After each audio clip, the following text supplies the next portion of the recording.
Donc l'auteur il dit rahimahullah wa yajibu alayhi hifdhu lisanihi min al-fakhsha'i wal kalam al-qabih wa ayman at-talaqi wa intihar al-muslimi wa ihanatihi wa sabbihi wa takhwifihi fi ghayri haqqin shar'iyyin wa yajibu alayhi hifdhu basarihi min an-nadhari ila al-haram wa la yahillu lahu an yanzura ila muslimin bi nadratin tu'dhihi إلا أن يكون فاسقا فيجب هجرانه ويجب عليه حفظ جميع جوارحه ما استطاع. Donc là l'auteur il a dit et il a un devoir sur la personne de préserver sa langue. ويجب عليه حفظ لسانه. Et ça c'est important de préserver sa langue. Pourquoi? Parce que comme il a rapporté de Abdullah ibn Mas'ud qu'une fois il est monté sur la montagne de As-Safa et il a pris sa langue. Abdullah ibn Mas'ud, il a pris sa langue et après il a comme s'il parlait à sa langue lui-même. Et après il l'a relâché, il a dit la ya lisan skut an sharrin taslam. Il dit ô langue, tais-toi au lieu de dire du mal et tu seras préservé. D'accord, ya lisanu qul khayran tarnam wa skut an sharrin taslam. C'est-à-dire ô langue, ô toi langue, dis du bien et tu auras par cela des récompenses. Et tais-toi au lieu de dire du mal, et tu seras préservé par cela. فَإِنِّي سَمِعْتُ رَسُولَ اللَّهِ صَلَّى اللَّهُ عَلَيْهِ وسلم يقول أكثر خطايا ابن آدم من لسانه. Car certes j'ai entendu le messager de Allah sallallahu alayhi wa sallam dire la plupart des péchés du fils de Adam proviennent de sa langue. Et également Mu'adh, le prophète alayhi salam, il a dit quand il a demandé وَهَلْ نَحْنُ مُؤَاخَذُونَ ala kalamina ya Rasulallah, est-ce que nous on sera réprimandés pour nos paroles au message de Allah? Qu'est-ce qu'il a dit le prophète alayhi salam? Il lui a dit wa hal yakubbu an-nasa ala manakhirihim fi an-nari illa hasaidu alsinatihim, c'est-à-dire et est-ce que jettera en enfer les gens tête la première si ce n'est le résultat de leurs paroles? C'est-à-dire que la plupart des gens qui iront en enfer, ils seront jetés tête la première en enfer à cause du résultat de leurs paroles, à cause de ce qu'ils auront récolté de leurs mauvaises paroles dans le bas monde. Et il y a beaucoup de hadiths qui nous mettent en garde contre les mauvaises paroles. Le prophète Mohammed sallallahu alayhi wa sallam, il a dit man samata naja, celui qui se tait est sauvé. C'est-à-dire quand tu te tais au lieu de dire des mauvaises paroles, ça te évite beaucoup de péchés. Après, ça ne veut pas dire que la personne, elle reste muette dans l'absolu, ni elle ordonne le bien, et ni elle interdit le mal. Comme on verra dans la suite de Al-Mukhtasar al-Akhdari, que c'est un devoir sur la personne qui en est capable d'ordonner le bien et interdire le mal. Donc quand il faut parler, tu parles. Quand c'est pour évoquer Allah Azza wa Jal, quand c'est pour enseigner la religion aux gens, faire l'éloge du prophète, l'invocation à faire du prophète, alayhi salatu wa salam, évoquer ton Seigneur, faire du dhikr, réciter le Coran, là tu parles. Et le prophète Mohammed sallallahu alayhi wa sallam, il a dit dans le hadith Man kana yu'minu billahi wal yawmil akhir falyaqul khayran aw yasmut. Ça veut dire si quelqu'un y croit en Dieu et au jour dernier, alors qu'il dise du bien ou bien qu'il se taise. Alors qu'il dise du bien, dire quand tu dis du bien, pour le bien là tu parles, même si c'est beaucoup tu parles. Comme les cours qu'on fait, des fois on parle pendant des heures, mais ça c'est du bien donc tu le dis. Aw yasmut, ou alors si c'est pas du bien, eh ben tais-toi. Comme certains ils disent, si la parole est d'argent, alors le silence est d'or. C'est-à-dire que dans beaucoup de cas de figure, il vaut mieux que tu te taises. Mais quand il y a du bien, bah tu parles. D'accord? Tu parles en faisant attention à ce que tu dis. Allah Azza wa Jal dit dans le Coran honoré Ma yalfidhu min qawlin illa ladayhi raqibun atid. La personne ne prononce pas une seule parole sans qu'elle ait à ses côtés Raqib et Atid. C'est deux anges, d'accord? Raqib, l'ange Raqib, il note tes bonnes actions et Atid, il note tes mauvaises actions et les choses déconseillées même les paroles qui seront effacées après. Les paroles qui sont ni un bien ni un mal, qui sont indifférentes, mubar, eh ben, Rachid il les note, après il les efface. Et les paroles déconseillées, comme tu ne seras pas interrogé dessus au jour dernier, également elles seront effacées. C'est-à-dire que les paroles inutiles que tu dis et qui sont pas haram, les anges ils les notent et après ils les effacent. Les anges ils les notent et après ils les effacent. Donc si tu sais que ces paroles-là, elles vont être effacées de ton livre de désactions, alors pourquoi tu les dis? Tu perds ton temps, tu perds ton souffle. Et le prophète Mohammed, alayhi salam, il a dit La yazalu lisanuka rataban min dhikrillah, que ta langue soit toujours humide d'évoquer Allah, qu'elle soit toujours ensalivée de l'évocation de ton Seigneur. Ça veut dire que tu dis du bien. Mais quand c'est des paroles qui sont inutiles et qui n'ont pas d'intérêt dans la religion, même si elles sont pas haram, même si elles sont simplement makruh ou mubar, eh ben, sachant que les anges ils vont les effacer après, alors pourquoi tu les dis? Alors pourquoi tu les dis? Pourquoi tu fatigues ton souffle et ta parole dans ça? Soit tu te tais, ou soit tu dis du bien. Celui qui est intelligent, il ne parle que pour quelque chose qui va lui rapporter des récompenses dans la religion. C'est pour ça que parmi les signes de celui qui est intelligent, c'est tu vois qu'il ne parle pas beaucoup. Les anciens dans le village ou les gens qui sont vertueux, tu vois qu'ils ne parlent pas beaucoup. Et ça, beaucoup de gens ne comprennent pas ça aujourd'hui. Quand tu parles peu, ils croient que tu es bête. Ils croient que celui qui est intelligent, c'est celui qui parle, il parle, alors que c'est faux. Celui qui est intelligent, c'est celui qui parle quand il faut parler. Et s'il n'a pas besoin de parler, il ne parle pas. Et souvent, tu n'as pas besoin de parler. Donc souvent, tu restes muet, ou alors tu fais du zikr, tu dis des paroles qui te rapporteront des récompenses. Donc c'est pour ça que c'est un devoir de préserver sa langue contre les paroles qui sont interdites, et elles sont nombreuses. Les péchés de la langue sont très très très très nombreux, et c'est pour ça que dans ce livre-là, où il n'a pas cité tous les péchés, mais il a cité beaucoup de péchés de la langue, parce que comme il a dit le prophète, Aktharu khotoya ibn Adam, d'accord, que c'est le marasil lisan, les péchés de la langue, il a dit Aktharu khotoya ibn Adam min lisanihi, que c'est la plupart des péchés du fils de Adam. Et parmi les pires des péchés également de la langue, c'est le fait d'insulter la religion, ou d'insulter l'islam, ou dire des paroles dans lesquelles on se moque de Allah, ou on se moque des mosquées, ou on se moque de la sunna du prophète, ou on se moque de l'islam, ou tout ce qui symbolise l'islam, comme les mosquées, comme le adhan, comme la zakat, comme les fêtes de la Eid, d'accord, le hajj, le pèlerinage, tout ce qui symbolise l'islam. Si quelqu'un il se moque de ça, il aura commis le plus grand des péchés, qui est l'apostasie, le blasphème,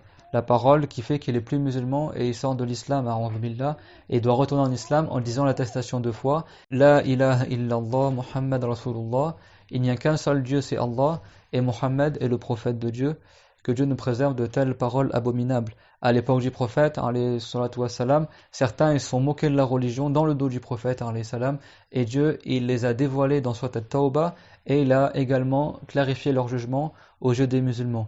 Et il a dit وَلَئِن سَأَلْتَهُمْ لَيَقُولُنَّ إِنَّمَا كُنَّا نَخُوضُ وَنَلْعَبُ قُلْ أَبِاللَّهِ وَآيَاتِهِ وَرَسُولِهِ كُنْتُمْ تَسْتَهْزِئُونَ لَا تَعْتَذِرُوا قَدْ كَفَرْتُمْ بَعْدَ إِيمَانِكُمْ. Dieu il a dit subhana, et si tu leur posais la question à ces gens-là, ils te diront nous faisions que jouer, que discuter.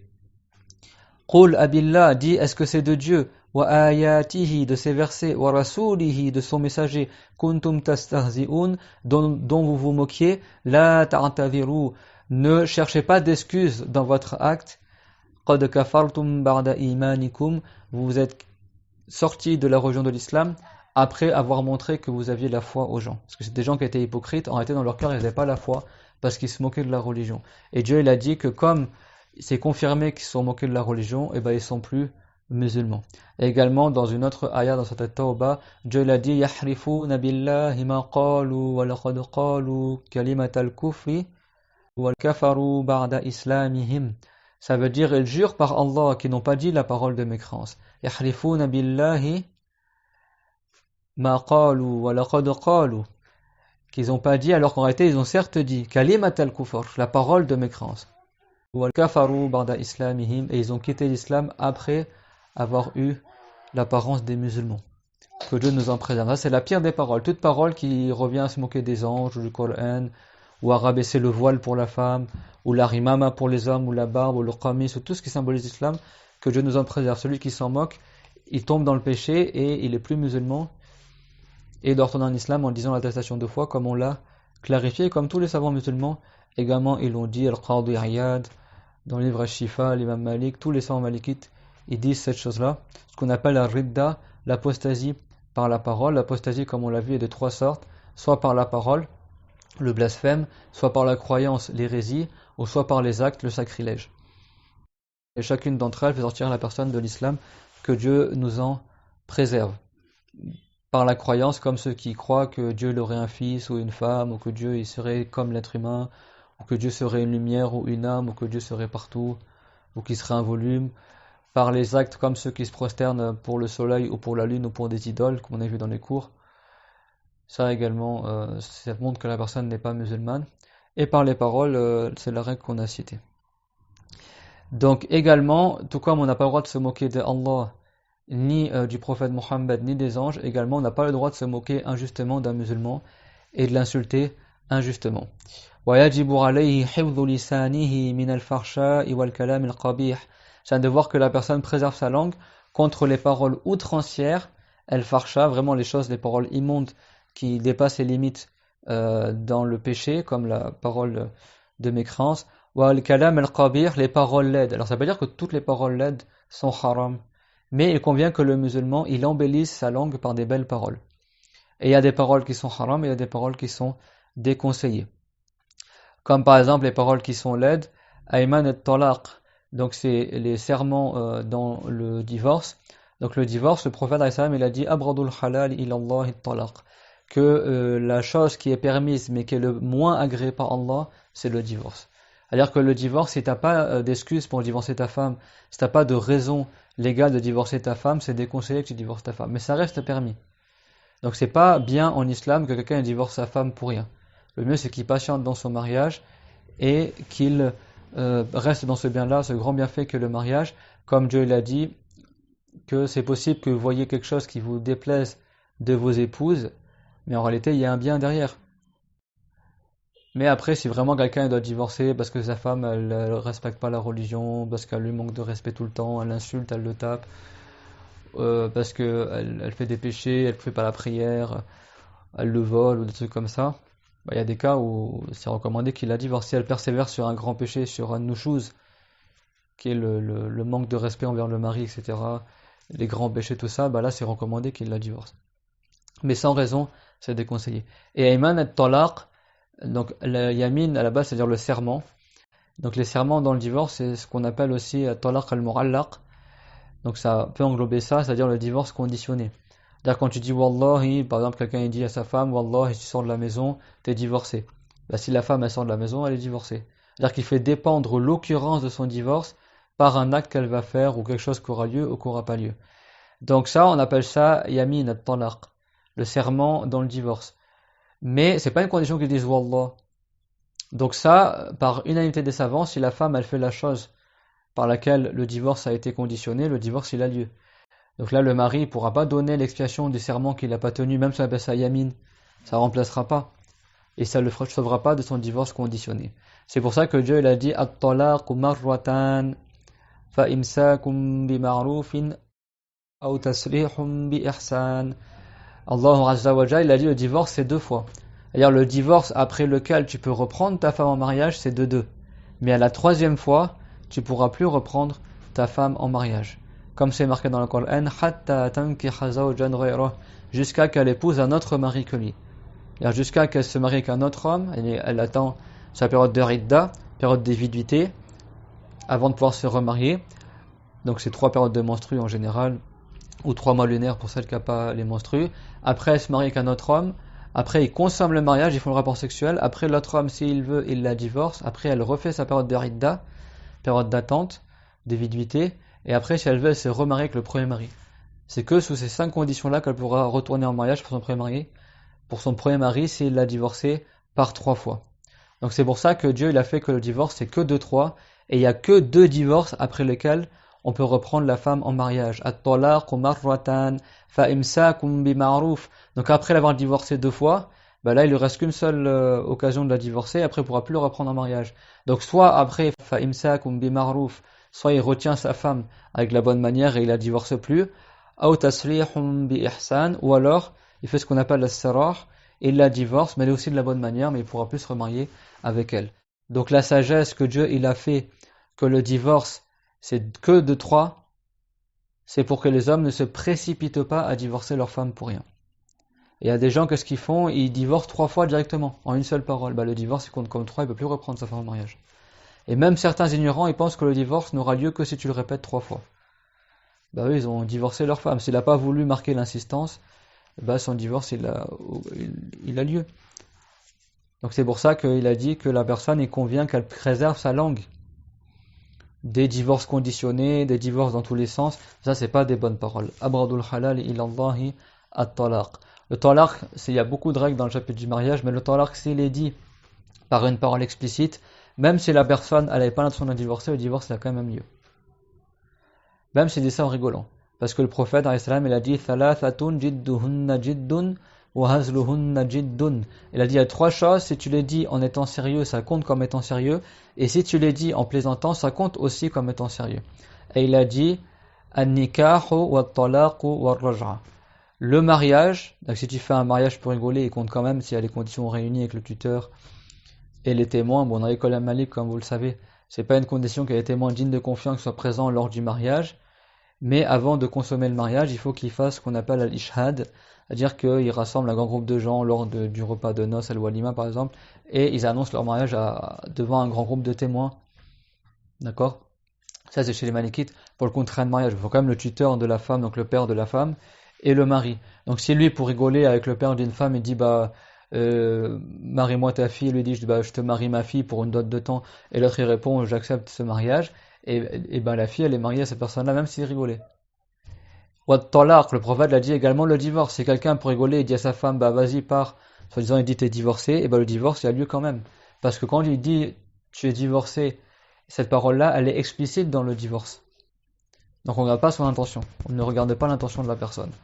Et ar-raj'a, quand tu reprends ta femme en mariage, parce que quand tu la divorces et qu'elle est encore en période de viduité dans la ridda, avant les 3 mois lunaires ou avant les 3 périodes de menstru, tu peux reprendre, ou de pureté selon certains savants, tu peux reprendre ta femme en mariage uniquement par la parole.